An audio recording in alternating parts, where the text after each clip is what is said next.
बहुत समय पहले की बात है। सुंदरगंज नामक एक सुंदर सा गांव हुआ करता था। उस गांव में एक लकड़हारा रहता था जिसका नाम राजू था।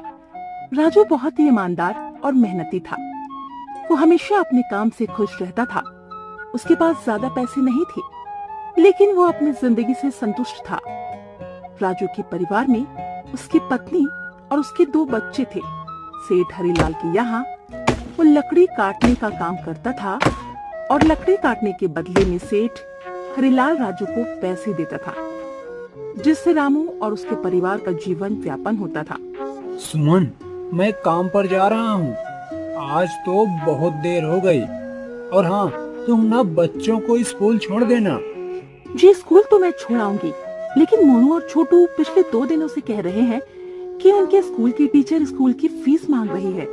हाँ, तो जाकर दे आओ ना स्कूल की फीस। अजी, कहाँ से दूं? आप जो पगार लाते हैं उसमें मुश्किल से तो घर चल पाता है। अब उतनी सी तनख्वाह में मैं बच्चों की फीस का इंतजाम कैसे करूं? मैं एक बात आपको साफ साफ कह देती हूँ, आप सेठ हरिलाल जी से पगार बढ़ाने की बात कहिए। दिन पर दिन खर्च बढ़ता जा रहा है। बाजार में अगर सब्जी लेने निकलो तो सब्जियों के दाम आसमान छू रहे हैं, और बच्चों की पढ़ाई का खर्चा, घर का खर्चा, अब इतनी कम तनख्वाह में कैसे गुजारा होगा? आप ही बताइए। अच्छा ठीक है, आज मैं सेठ जी से थोड़ा पगार बढ़ाने की बात करता हूँ। इतना कहकर रामू काम पर चला जाता है। अरे भाई, आज तो पगार का दिन है। देखो, अब यह सेठ हरीलाल कोई ना कोई लोचा जरूर करेगा। हमेशा कोई ना कोई बहाना बनाकर पगार कम कर देता है। और अगली बार तो मेरी आधी पगार काट ली थी, यह कहकर कि मैंने गोपाल से जो 300 रुपए उधार लिए थे उसका ब्याज बढ़कर 1000 रुपए हो गए। इसीलिए तुम्हारी पगार 1000 काट रहा हूँ। हाँ भाई श्याम, तुम एकदम ठीक कह रहे हो। यह सेठ हरीलाल एक नंबर का चालाक और लालची इंसान है। एक तो 2 गुना काम लेता है और बदले में पैसे भी पूरे नहीं देता। हाँ भाई, अगली बार सेठ हरीलाल ने मेरे भी पगार काट लिए थे। मैंने तो बस 2 ही छुट्टी ली थी, और जब मेरी पत्नी बहुत बीमार थी, और इस हरीलाल ने इस बात का फायदा उठाकर मेरी पूरी आधी पगार काट ली थी। हे भगवान, बस सेठ जी मेरी इस बार पूरी पगार दे दें, क्योंकि मुझे तो बच्चों की स्कूल की फीस भी भरनी है। इसके बाद सभी लकड़हारे अपने काम पर लग जाते हैं। काम करने के बाद वो सभी सेठ हरीलाल के पास जाते हैं। सेठ जी, महीना पूरा हो गया है, हमें हमारी तनख्वाह दे दें। देखो भाइयों, अभी मेरे पास तुम्हें देने के लिए कोई पैसे नहीं है, और अभी माल भी नहीं बिका है। सारा माल तो गोदाम में ही पड़ा हुआ है। देखो, कल या परसों तक तुम सबको तुम्हारी तनख्वाह मिल जाएगी। पर सेठ जी, अभी हमारे पास बिल्कुल भी पैसे नहीं है। घर का भी सामान लाना है, बच्चों की फीस भी भरनी है। अरे, मैंने कहा तो सही, 1-2 दिन रुक जाओ, कल या परसों तक पैसे मिल जाएंगे। अभी मेरे पास पैसे नहीं हैं। सभी लकड़े निराश मन से अपने अपने घर जाते हैं।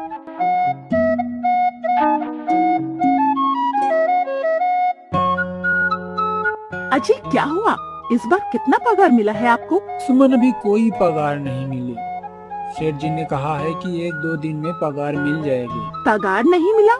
आपको तो पता है ना, बच्चों की फीस भरनी है। इनकी स्कूल टीचर ने आज साफ साफ चेतावनी दी है कि अगर कल फीस नहीं लाई तो बच्चों को घर पर ही बिठा लेना। अब बताओ, मैं क्या करूं? मैं क्या करूं सुमन, यह सेठ जी भी समय पर कभी भी पैसे नहीं देते हैं। अब तो बस हम इंतजार के सिवा और कुछ नहीं कर सकते। 1-2 दिन की ही तो बात है, देख लेते हैं। ऐसे ही 2 दिन गुजर जाते हैं। अरे गोपाल, ये लो अपनी इस महीने की पगार। जी, या तो बस 2000 रुपए हैं। मैंने तो इस महीने 3000 का काम किया है। हाँ, काम तो किया है, लेकिन तूने 1 घंटे आराम भी तो किया है। यह पैसे उसी आराम के काटे हैं। पर सेठ जी, आपने तो कहा था कि 8 घंटे काम के महीने के 3000 मिलेंगे, और मैंने तो पूरे 8 घंटे काम किए हैं, 1 घंटे आराम।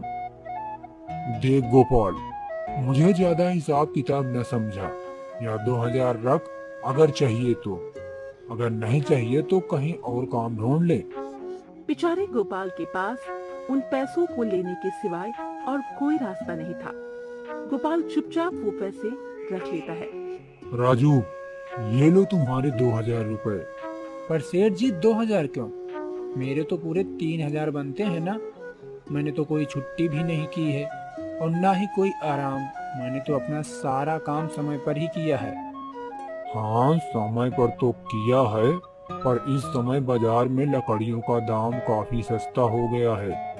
इस वजह से अभी तुम्हें पगार कम ही मिलेगी जब तक लकड़ियों का दाम नहीं बढ़ता। सेठ जी, बात तो 3000 की हुई थी ना। अब 2000 में कैसे घर चलाऊंगा? बच्चों की स्कूल की फीस भी भरनी है। सेठ जी, इस बार आप पूरे पैसे दे दीजिए ना। 2000 ही मिलेंगे। तुझे यह काम करना है तो कर, वरना कहीं काम ढूंढ ले। अरे भाई, सेठ हरीलाल तो एक नंबर का बेईमान इंसान है। सारे पैसे अपनी जेब में भर लेता है और बहाने बनाता है कि लकड़ियों के दाम सस्ते हो गए हैं। देख लेना, हम गरीबों की किसी न किसी दिन इसे हाय जरूर लगेगी। अरे नहीं गोपाल भाई, ऐसा नहीं कहते। वह हमारे अन्नदाता हैं। आखिर उन्हीं की वजह से तो हमारा घर चल रहा है। अरे काहे का अन्नदाता? काम के पूरे पैसे तो देता नहीं। पूरे महीने भी मेहनत करके क्या मिलता है? बस ये 2000। इसमें तो घर का खर्चा भी नहीं चलता। ऐसे में तो हम कभी भी तरक्की नहीं कर पाएंगे। और हम कर भी क्या सकते हैं गोपाल भाई? हमें लकड़ियाँ काटने के सिवा और कोई काम भी तो नहीं आता। और कोई काम खोलना भी चाहें तो इसके लिए हमारे पास इतने पैसे कहाँ से आएंगे?